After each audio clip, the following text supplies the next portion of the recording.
नहीं मतलब कितनी बार हमारे सामने ऐसा एग्जाम्पल आया है कि जब जब कोई इंसान अपने प्राइम में या फिर अपने जिंदगी के पीक पे हो तो उसे गुरूर नहीं करना चाहिए।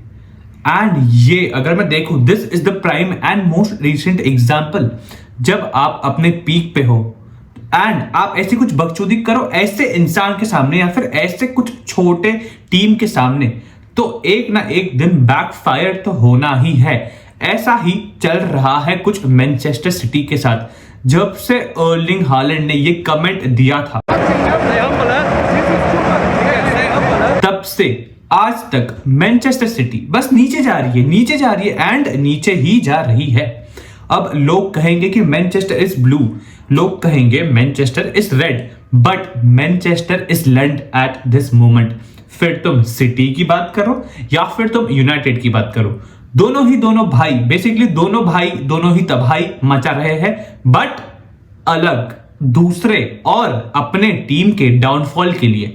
तो ठीक है दोस्तों, इस वीडियो में हम बात करेंगे about both of the games of Manchester, one game of real Madrid and obviously FC Barcelona की गेम के बारे में भी बात करेंगे। तो शुरुआत करते हैं with the game of Manchester city and Arsenal. I feel Pep Guardiola can see the future. Pep Guardiola future देख सकता है, उसने प्रिडिक्ट किया था एंड उसकी टीम आज गेम हारती है 5-1 अगेंस्ट आर्सेनल। अगर मैं बात करूं तो Arsenal have been unbeaten versus the top 6 over the past 2 years. Arsenal दिसंबर से अनबीटन है प्रीमियर लीग में एंड वो एक इकलौती टीम दिख रही है जो लिवरपूल को थोड़ा बहुत तो फाइट दे रही है ये season. You can write of Nottingham, ठीक है वो भी ज्यादा पीछे नहीं है, but Arsenal and Manchester city की अगर मैं गेम की बात करूं तो ये गेम में defenders are the players that played for Arsenal. Man City के डिफेंडर्स ने आर्सेनल के लिए खेला है भाई साहब। फिर तुम बात करो, पहला ही गोल आता है 2 मिनट में जब एक गलती होती है फ्रॉम अकांजी एंड वहां से लेके मैनचेस्टर सिटी का दिन हमने स्टार्टिंग में ही देख लिया था कि they will commit mistakes and if they do so Arsenal are the team that will capitalise. Maybe ये 6-1 हो सकता था अगर काय हैवर्ट्स ने वो मिस नहीं किया होता, but Arsenal played a good game. गुरु ने अपने शिष्य से हार ली है, शिष्य ने अपने गुरु को पेल दिया है, अपने घर बोला कि गुरु आओ आपकी हम खातिरदारी करेंगे, आपको खाना पिला खिलाएंगे, पर शिष्य ने गुरु को पेल दिया अपने ही घर पे। तो ये तो अच्छा नहीं किया शिष्य ने, बट ठीक है। अगर हम बात करें तो पहला गोल मारा मार्टिन ओडेगार्ड ने। आर्सेनल ने ये गेम जीता एट द एंड 5-1। उसमें 2 17-18 साल के लॉन्डो ने गोल मारा। सबसे पहला अर्लिंग हालैंड, जो मैं कह रहा था बहुत उड़ रहा था बेसिकली जब वो अपने पीक पे था, उसने कहा था कि हु इज लुइस केली। तो कल के गेम में लुइस केली ने गोल मारा एंड गोल मारने के बाद उसने किया अर्लिंग हालैंड का सेलिब्रेशन। तो लुइस केली ने बता दिया, देख हालैंड बेटे मैं हूं लुइस केली। एंड ऑब्वियसली तुम दुनिया में कोई चीज बाहर फेंकते हो तो तुम्हें रिटर्न वापस मिलती है एंड कल अर्लिंग हालैंड को मिल चुकी है। अब अर्लिंग हालैंड एक चीज कर सकता है, जाके प्रार्थना मांग सकता है, भगवान के सामने गिर सकता है बेसिकली एंड कह सकता है कि मैंने वो गलती की, मैं सॉरी कहता हूं। एंड इसके बाद देखता है कि अगर भगवान ने उसे माफ कर दिया तो क्या होता है। बट उसके बाद हमने देखा कि लास्ट में एकदम लास्ट में आके वनेरी ने गोल मारा। अगर मैं उसका नाम सही ले रहा हूं तो he scored the goal. Vaneri is a player who is currently playing in place of Bukayo Saka and जब मैंने देखा था कि साका इंजर्ड हुआ था तो ऐसा कौन सा प्लेयर है जो आर्सेनल के लिए उसकी जगह ले सकता है या फिर बेसिकली थोड़ा बहुत भी उसके जैसा काम कर सकता है, तो वनेरी इज डूइंग इट। बेसिकली साका की हमें कमी महसूस ही नहीं होने दी, तो ही इज दैट प्लेयर। अगर मैं बात करूं आर्सेनल ने क्या अच्छा किया इस गेम में, तो आर्सेनल ने बेसिकली ये सोचा कि सिटी हमें प्रेस पे बहुत बुरी तरह बीट कर सकती है, तो रिस्क क्यों लेना है, फालतू में रिस्क नहीं लेना है, हम लॉन्ग खेलेंगे। And everything was happening to their plan. वो लोग लॉन्ग खेल रहे थे, वो लोग प्रेस बीट कर रहे थे। तो बेसिकली आर्सेनल इस गेम में लॉन्ग खेलने गई। एंड मैं बात करूं about the midfield of Arsenal, तो आर्सेनल ने मिडफील्ड को रूल किया है। बेसिकली गेम में इन तीनों प्लेयर्स ने रूल किया है मैनचेस्टर सिटी को। फिर तुम बात करो डेक्लन राइस की, तो शुरुआत करते हैं डेक्लन राइस से ही। Declan Rice was the man of the match in this game. उसने 2 असिस्ट दिए, बट अगर मैं 2 असिस्ट निकाल दूं तो वो जो ग्राउंड में कवर करता है चीजें, वो जो उसका फिजिकल प्रेजेंस फील करवाता है, that is something Manchester city ने मैच नहीं किया। उसके बाद बात करते हैं थॉमस पार्टे। थॉमस पार्टे का भी एक बेहतरीन सा गेम था। मैं ऐसे कहूंगा अगर वो गोल मार दिया उसने तो वो चेरी ऑन द टॉप हो गया, but cherry on the top या सही है। तो मार्टिन ओडेगार्ड, इसके बाद अगर मैं बात करूं तो ओडेगार्ड ने भी गोल मारा, स्टार्टिंग में ही 2 मिनट बाद ही उसने गोल मार दिया, बट इन तीनों ही प्लेयर्स ने रूल कर दिया है। एंड अगर मैं बात करूं, कोवेचिच खेलता है in place of Rodri. Kovacic Rodri नहीं, नॉट हैपनिंग। कोवेचिच को मत दो, बेचारा डिप्रेशन में चला जाएगा। But now what is next for Manchester City? Manchester City इसके बाद खेलती है अगेंस्ट कोई तो टीम है एफए कप में, वो लोग खेलते हैं उनके सामने। उसके बाद है रियल मैड्रिड। वो गेम में I am very much excited कि मैड्रिड का डिफेंस, जहां 4 लॉन्डे, अब तो 4 भी नहीं, अब तो 3 है, रूडिगर इंजर्ड हो चुका है, एंड मैनचेस्टर सिटी का अटैक, दोनों ही हग्गू चीजें एक बार सामने आएगी तो क्या होगा, तो उस गेम में मजा आएगा, ऑब्वियसली देखेंगे। इसके बाद चलते हैं रियल मैड्रिड एंड एस्पेनोल के गेम में, जहां चोरी हुई है। हाँ गाइस, चोरी हुई है। एंड अगर मैं बात करूं तो रियल मैड्रिड बड़े टीम के सामने अच्छा परफॉर्मेंस देती है, हमें कहती है कि हाँ रियल मैड्रिड एक बहुत ही बेहतरीन टीम है, जो कि वो है। पर जब छोटी टीम्स आती है, एस्पेनियोल आती है, मायोर्का आती है, या फिर कोई भी इससे गेटाफे टाइप्स टीम आती है, तो उनका गोलकीपर रियल मैड्रिड के सामने बुफॉन बन जाता है, रियल मैड्रिड के सामने इकर कैसियस बन जाता है, रियल मैड्रिड के सामने टीबो कोर्टोआ बन जाता है। एंड इस गेम में जो कीपर था एस्पेनियोल का, उसने 7 सेव किए हैं, 7 सेव। वो रोड्रिगो के शॉट्स ब्लॉक कर रहा है, वो किलियन एम्बापे के शॉट्स ब्लॉक कर रहा है, वो विनीशियस के शॉट्स ब्लॉक कर रहा है। तो वो goalkeeper man of the match था, 7 सेव्स। पर अगर मैं बात करूं कार्लो एंसेलोटी, मुझे पता है, मुझे मैनचेस्टर सिटी के सामने जो गेम है उसमें डर नहीं है कि हमारे प्लेयर्स क्या करेंगे, मुझे डर यह है कि कार्लो एंसेलोटी कौन सी टैक्टिक लाएगा। भाई कार्लो तो कहेगा कि मैं लुनिन को ही सेंटर बैक खिला दूं, रूडिगर नहीं है, नहीं मैं असेंसियो को नहीं खिलाऊंगा, नो असेंसियो, मैं खिलाऊंगा लुनिन को, मैं खिलाऊंगा कामाविंगा को। भाई वो तो एक बार ये भी कह देगा कि एम्बापे आगे छोड़ भाई, आगे रोड्रिगो को मचा रहा है, तू आके डिफेंस खेल ले।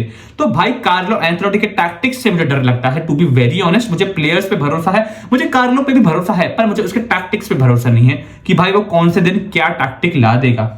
तो रियल मैड्रिड की अभी मैं बात करूं, जो गेम में बेसिकली इतना ज्यादा हाइप अप हुआ था कि वो रेड कार्ड था कि नहीं था। रेड कार्ड, अगर इसे बेसिकली रेड कार्ड नहीं कहते तो आई फील मुझे फुटबॉल देखना छोड़ देना चाहिए।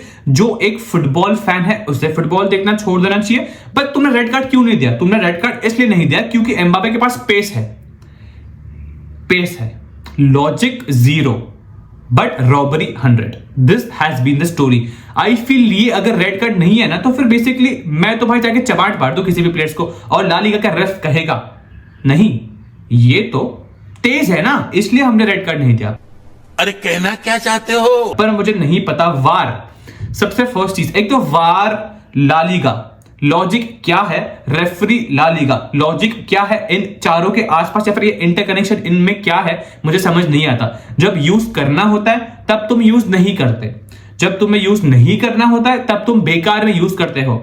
एक तो भाई खैर ज्यादा आप सबको पता है कि मैं ज्यादा रेफरी के डिसीजन से बकचोदी नहीं करता, but this was a clear cut foul and this was a clear cut red card. आपको पता है कि जब हमें जख्म होता है उस पे जब हम नमक छिड़कते हैं तो कैसा फील होता है, तो ऐसा फील हर एक रियल मैड्रिड फैन को तब हुआ होगा जब उसी भड़वे ने फाउल किया था, उसको रेड कार्ड नहीं मिला एंड जाके उसने गोल मार दिया। तो ऐसा ही हुआ हमारे साथ, उसी प्लेयर ने गोल मार दिया एंड रियल मैड्रिड ने 1-0 ये गेम हार गए।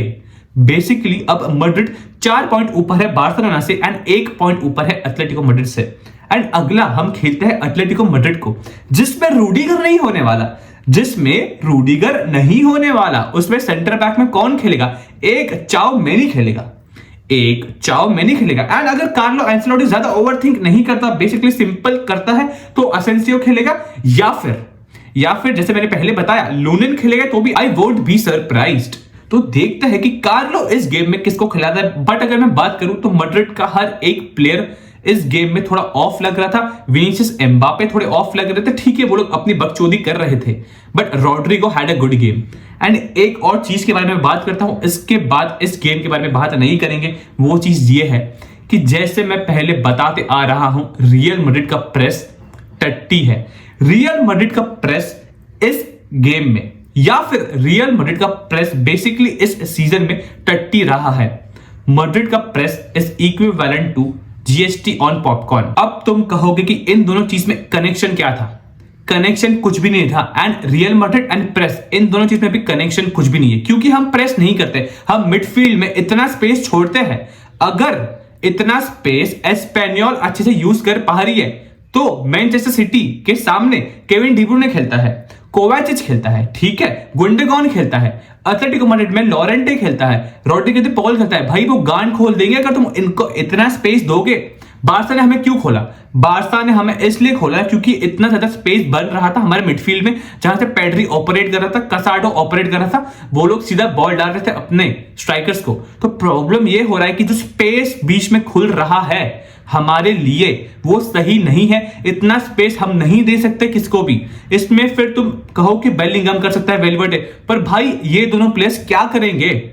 ये दोनों प्लेयर्स इतना ज्यादा नहीं कर सकते। Vinicius, Mbappe have to press and ये एरिया को उन्हें कवर करना चाहिए। आई फील प्रेस करना थोड़ा बेटर होना चाहिए हमें। एंड हम सबको पता है कि मैनचेस्टर सिटी खोल सकती है ये चीज में, एटलेटिको मैड्रिड ये चीज में हमें खोल सकती है, 18 रैंक की टीम खोल सकती है। तो ये तो फिर भी दो अच्छी टीम्स है। तो देखते हैं कि क्या होता है। Next we play Atletico Madrid, उसमें होगा मौत का नंगा नाच। हमें खोलेंगे एटलेटिको मैड्रिड, पेलेंगे, एकदम तेल मंगवाएंगे, जापान से मंगवाएंगे, ऑर्डर करेगा सिमियोने एंड लाएगा एंड पेलेंगे अगर हम ऐसे खेले हमारे मिडफील्ड में बेसिकली इतना स्पेस छोड़ा तो। अभी बात करते हैं एफसी बार्सिलोना एंड आल्वेस के गेम में। एक चीज आई जस्ट वांट टू से कि पहले जब भी हम मैच नहीं देखते थे हम कहते थे कि अच्छा मैड्रिड का मैच था, ये था, अच्छा रोनाल्डो ने क्या किया, अच्छा बार्सा का मैच था, ओके मेसी ने इस गेम में क्या किया। भले हमने मैच ना देखा, हमारे दिमाग में एक चीज क्लियर थी कि ये दोनों प्लेयर्स ने कुछ ना कुछ तो किया होगा। एंड आज के डेट में यमाल वो चीज कर रहा है। हम मैच देखे या फिर मैच ना देखे एफसी बार्सिलोना का, एक चीज दिमाग में आती है एंड वो ये है कि यमाल ने इस गेम में क्या किया होगा। तो that what kind of a player Yamal is becoming धीरे धीरे एवरी डे। यमाल की अगर मैं कल के ड्रिबलिंग की बात करूं, आप एक बार ये ड्रिबल देख लो।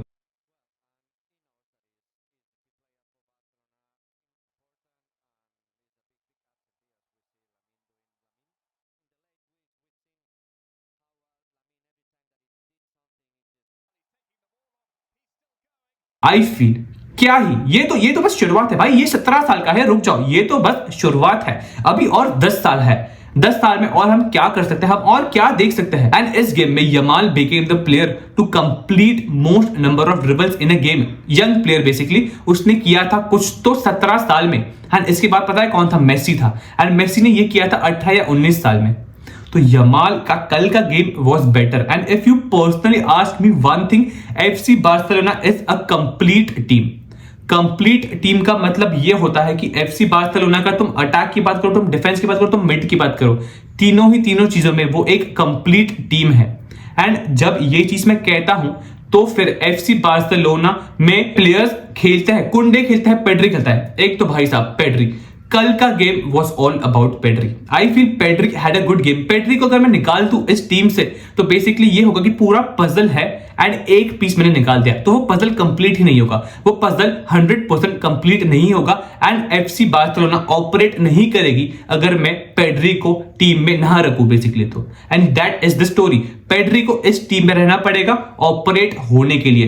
एंड अगर हम बात करें 27 तो नहीं 37 साल का रॉबर्ट लेवेंडोस्की, तुम बात करते हो लेवेंडोस्की हकता है, तुम बात करते हो लेवेंडोस्की मैसेज करता है, वो कन्वर्ट नहीं कर पा रहा है, ठीक है, माना कि वो नहीं कर पा रहा है, बट लेवेंडोस्की ने इस गेम में ऐसे तरीके से अपने आप को इस पोजीशन में पाया जैसे उसने गोल मारा। आई डोंट थिंक दूसरा कोई प्लेयर होता तो वो कर पाता।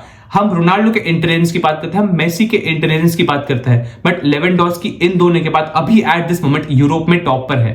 एंड अगर मैं बात करूं तो लेवेंडोस्की अपने आप को उस पोजीशन में पाता है जहां से वो गोल स्कोर कर सके। एंड अगर हम बात करें तो कल उसने ये चीज प्रेडिक्ट कर ली, उसने बेसिकली प्रेडिक्ट कर लिया कि क्या हो सकता है, तो मैं अपने आप को यहां पे रखता हूं, उसने रखा एंड लेवेंडोस्की ने गोल स्कोर कर दिया एंड एफसी बार्सिलोना ने ये गेम जीता। तो लेवेंडोस्की, जैसे मैं पहले कह रहा हूं, विदाउट द बॉल बहुत ही दिमाग को तेज करता है एंड प्रेडिक्ट करता है कि क्या चीज हो सकती है एंड फिर अपने आप को उस जगह पाता है एंड कभी कभी उसके फेवर में वो चीज जाती है, 90% चीजें उसके फेवर में जाती है। एंड कल के गेम का एक एग्जांपल था, हमने बात की अब एफसी बार्सिलोना बस 4 ही पॉइंट पीछे है रियल मैड्रिड से, एंड एटलेटिको मैड्रिड से ऑब्वियसली 2 पॉइंट पीछे है। नेक्स्ट होगा मैड्रिड एंड एटलेटिको का गेम, तो देखते हैं उसमें क्या होगा। मैनचेस्टर यूनाइटेड ने अपना गेम हारा, इसके बाद मैनचेस्टर यूनाइटेड, अब तो आदत सी हो गई होगी हर एक फैन को, मैनचेस्टर यूनाइटेड के फैन को आदत हो गई होगी हारने का मतलब क्या होता है। बेसिकली उनके लिए हारना इज कॉमन, ठीक है, it is very common. Manchester United 2-0 हारती है, मैड्रिड ने 2 गोल मारे, एंड अगर हम बात करें तो दोनों ही स्ट्राइकर्स को बेंच पर बिठाया था रूबेन अमोरिम ने, एंड स्टार्ट कराया था कोबी मेनू को फॉल्स 9 वाले पोजीशन पे। एंड अगर हम बात करें तो गेम स्टार्ट हुई अच्छी तरीके से, मैनचेस्टर यूनाइटेड अच्छा कर रही थी, कोबी मेनू चांस बना रहा था, थोड़े बहुत हेल्प कर रहा था बॉल आगे डालने में विंगर्स को, बट उसके बाद Manchester United had a bad game. धीरे धीरे रूबेन अमोरिम, ठीक है, माना कि प्रीमियर लीग में वो बेकार परफॉर्म कर रहा है, but he is still unbeaten in Europe. Manchester United are unbeaten in Europe, but अगर मैं बात करूं तो we have to trust the process. हम अमोरिम को गाली नहीं डाल सकते बिकॉज अमोरिम को थोड़ा बहुत टाइम लगेगा, बट उसका परफॉर्मेंस प्रीमियर लीग में थोड़ा बहुत कम होते हुए हमें दिख रहा है। कल क्रिस्टल पैलेस ने उनको ओवरटेक कर दिया, तो मैं ज्यादा नहीं बोलूंगा मैनचेस्टर यूनाइटेड के बारे में, क्योंकि ऑब्वियस सी बात यह है कि थोड़ा हम टाइम देना चाहिए अमोरिम को। अमोरिम अपनी बकचोदी कर रहा है, उसका 30% रिकॉर्ड है जब से वो मैनेजर बना है, विन परसेंट 30 है उसका। तो देखते हैं कि we just have to trust the process. And अभी भी वो यूरोपा लीग एक कॉम्पिटिशन में वो बहुत ही ज्यादा अपने टीम को आगे लेके जा चुका है, तो देखते हैं कि यूरोपा में यूनाइटेड कहां फिनिश कर सकती है, एंड प्रीमियर लीग में तो भाई हग ही रहे हैं। तो guys thank you so much for watching my video. अगर कोई भी रीजन से आपको मेरा वीडियो पसंद आया हो तो एक लाइक छोड़ देना, एक कमेंट छोड़ देना, सब्सक्राइब कर देना मेरे चैनल को। एंड आपके हिसाब से ला लीगा की इस टाइटल हीटिंग वाली रेस में कौन सी टीम जीत रही है, आप मुझे कमेंट करके बताना। एंड क्या प्रीमियर लीग में लिवरपूल को कोई बीट कर सकता है, तो वो भी बताना। मिलते हैं इन द नेक्स्ट वीडियो, तब तक गुड बाय।